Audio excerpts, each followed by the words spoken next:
सोने आणि चांदीच्या दरात पुन्हा घसरण। सोन्याचे दर 700 रुपयांनी तर चांदी 2500 रुपयांनी घसरली। खरेदीदारांना दिलासा।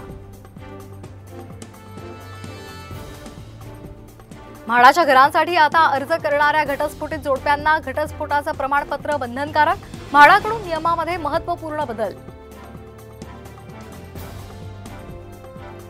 नाशिकमध्ये बनावट दिव्यांग प्रमाणपत्र धारक कर्मचाऱ्यांवर कडक कारवाई होणार। जिल्हा परिषद प्रशासनानं बोलावली बैठक। कर्मचाऱ्यांचे धाबे दणाणले। त्यांनी राजकारण करत राहावं, आम्ही फक्त विकास करू। विरोधकांच्या टीकेला उपमुख्यमंत्री अजित पवार यांचं ट्विटद्वारे प्रत्युत्तर।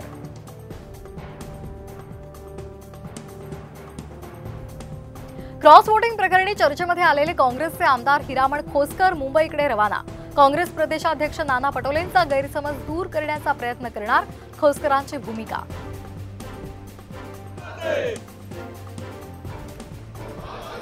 आरोग्य विम्यावरील 18% जीएसटी मागे घेण्याची विरोधकांची मागणी। इंडिया आघाडीमधील नेत्यांची संसदेच्या आवारात तीव्र निदर्शनं।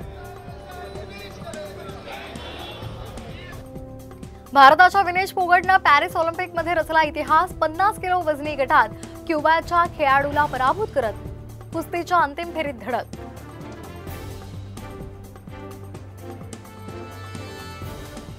जिला देशामध्ये पायाखाली तुडवलं गेलं, आज तीच ऑलिम्पिकमध्ये जग जिंकणार, पण आपल्या देशातील सिस्टीम विरुद्ध ती पराभूतच। बजरंग पुनियाचं डोळ्यामध्ये अंजन घालणारं विधान।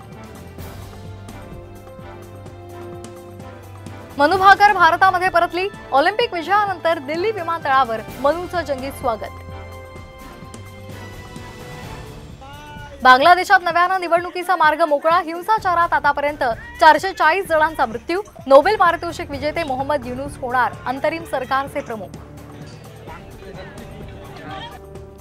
इराणनं रचला डोनाल्ड ट्रम्प यांच्या हत्येचा कट। एका पाकिस्तानीला सुपारी दिल्याची माहिती। अमेरिकेमध्ये खळबळ।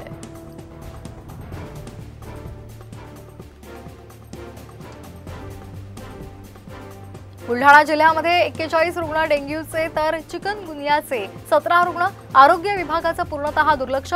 कुठेही फवारणी नसल्यामुळे रुग्णसंख्येत वाढ।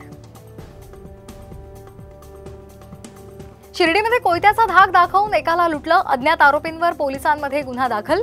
कोयता गँगमुळे नागरिकांमध्ये भीती।